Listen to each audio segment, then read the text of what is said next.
everybody, and welcome to episode 147 of the Let's Play world. Today I want to start off by talking about decorating. We're going to do a little bit of decorating in the Nether, and we're going to do a little bit of decorating back at the base. So you might remember last episode we began this Nether tunnel out to the mangrove swamp, and I've been working on figuring out what this tunnel is going to look like. And one idea I had was using gray blocks, because we haven't done a Nether tunnel yet that just uses the good old gray blocks. And so what I have here is kind of a segment that we could kind of repeat over and over that just uses some stone, some andesite, some cobble, and then I have the soul sand under some gray carpet. We could use frog lights periodically to light the thing up. And what I'm thinking about doing is maybe, like if we did a couple of sections of this and then some sort of accent, like if we were using the green frog lights, we could do like a little green section just to kind of break it up. So that's about as far as I've gotten on this design. I'm going to keep kind of working on it between episodes, but if you've got ideas, leave me a comment. Let me know what you think. Back at base is a couple of things I want to do as far as decorating goes. One is I want to do more pots. I think these are really cool, and I have a couple of ideas on where to put them, specifically in our bedroom and down in the library. So one idea I had was to put a row of pots behind the bed here, and then you can stack these. So like we could put one on top of that one, and then a thought I had is you can kind of put a pot in each of those stems there. And then we could potentially do something like this. It's definitely interesting. Let me know what you think. Another thought I had was to put some pots down here in these little alcoves. And initially I had put it on the ground, but I kind of like the idea of putting them on like a little pedestal. So here I have a black stone pedestal, and it gets the pot kind of up at eye level, which I really like. Another thought I had besides black stone was maybe we could do copper, like a copper pedestal, and that could potentially, oxidize over time. That might be kind of cool looking. So we'll see what happens with that. And then today I want to get this room done. I want to make a bunch of bookshelves. I want to make an enchanting table for this space. And I want to get our library all filled in. I do have a fair amount oak, if I remember right. Yes, I do. So let's start using that initially for some of the bookshelves. Break some of that down into planks. And then I do have some books over here. Yep, there they are. Since we have a sugarcane farm and a cow farm, we can definitely make more. But I want to mix the traditional bookshelves with the new chiseled bookshelves. So we'll do a bunch of these. And we'll do a bunch of these.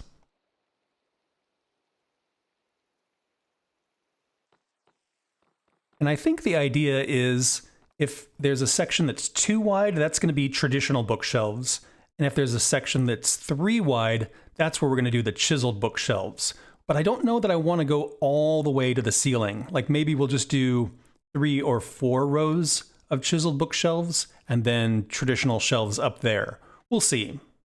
And potentially we could just dot chiseled bookshelves throughout and add books to them to kind of vary things a little bit. I think what we're going to do is something like that. And then here, we're going to have the chiseled bookshelves. Here, regular bookshelves. And then the next question is, do I want these to go all the way to the ceiling, or do I want to leave a little bit of room up here? Well, regardless, I'm going to need to make a lot more bookshelves, and then we'll just try some stuff out. I'm kind of figuring out that traditional bookshelves are a little bit of a pain to make. If I take a stack of sugarcane, I get a bunch of paper. And if I take that paper and some leather, I get 21 books.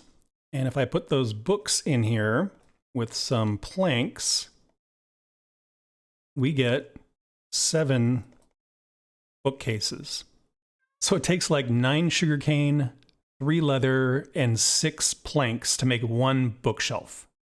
Where the chiseled bookshelf, you just put some planks and some slabs, and you are good to go. Well, speaking of expensive things, I also need to make an enchanting table. I think it's 1 diamond or 2 diamonds. I think it's 2 diamonds. And then you go like that. Book on top. Yep. So one place we're going to need traditional bookcases is, ooh, this is turning colors already. That looks really, really great. Where the enchanting table goes, we are going to need to have traditional bookcases here so that we can get up to level 30 with our enchantments.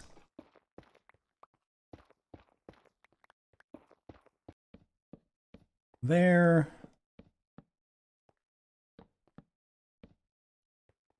Let's test this out here. If I put some iron boots, we get up to level 30. Great. Okay, perfect. If I put this in here, yeah, it'll let me enchant all the way up to level 30. So that's great. Okay. And then I just need a ton more bookshelves. So in our little enchanting area here, I put a barrel, and I'll keep some lapis in there in case we want to enchant anything. And then around the room, I stacked up the bookshelves, and you can see periodically I put a chiseled bookshelf in there just to vary things a little bit. This space here and this space here, I think, are going to be kind of the useful space if we want to store enchanted books and things like that. But I think these little spaces here, once we put a couple of books in them, will kind of vary things up a little bit and make it look a little bit more natural, less repetitive. And I think what I'm going to do up on top here is just pop a couple of candles up there. That way we don't get anything spawning, and I think it'll add to the atmosphere a little bit.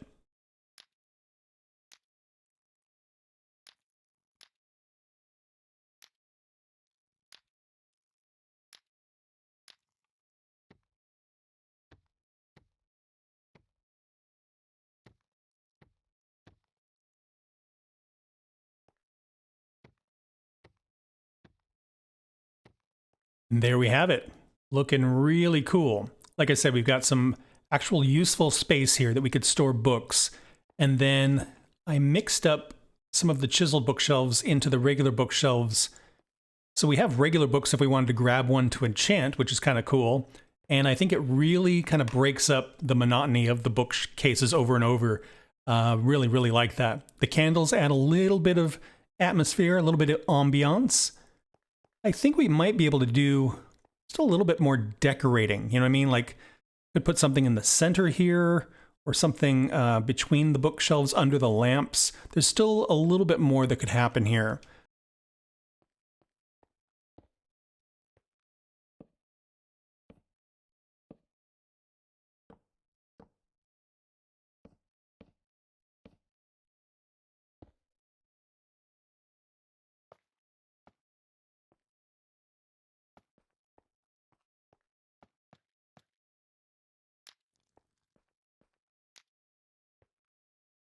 There we go. That definitely fills up the room. And as we look down, see we got this nice table with a skull and some candles on it. That looks really, really great. Last little bit of decorating I want to do today, I want to do in the Nether. Our Nether hub that leads to our tower is really not very exciting, and I want to spruce it up a little bit. So I have an idea. Let's see if I can figure it out here. We do, let's see, in the middle maybe? Yes, we'll do that. And then, let's see if we add that. And that. There we go. That is a cool looking representation of our tower base. Let's make a couple copies real quick here. Fantastic. Pop one here for safekeeping, and then let's run into the Nether and take a look at our hallway. Okay, so we basically have this hallway with basalt and red glass, comes on down, turns left, and keeps going.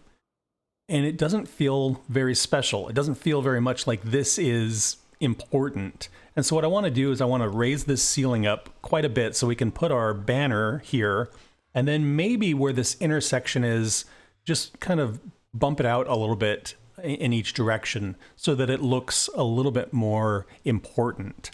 And then what we'll probably do is redesign this so that it's not as closely matching to this hallway here. I want this to feel like it's a different part of the Nether. So that's the plan. We'll start with this and then see how things go. This is more in line with what I was thinking. So we have this black stone area here that's reminiscent of the hallway by our other base. Instead of red and black, I did purple and black, which I think looks really nice with the portal. And then we can put our banner up here to designate that this is the portal that goes to the tower. And I think that looks really official. It's a nice transition from this hallway into this area. And I think this sort of a pattern, we're going to continue all the way down to the lodge. So we'll have that kind of piglin-inspired purple and black, and lots of black stone. But we'll do more of that nether work in another episode. And that's where I'm going to wrap this one up. Thank you all so much for watching. I hope you had fun. Please like and subscribe if you want to follow along on the adventure. And I hope to see you all in the next one. Bye-bye.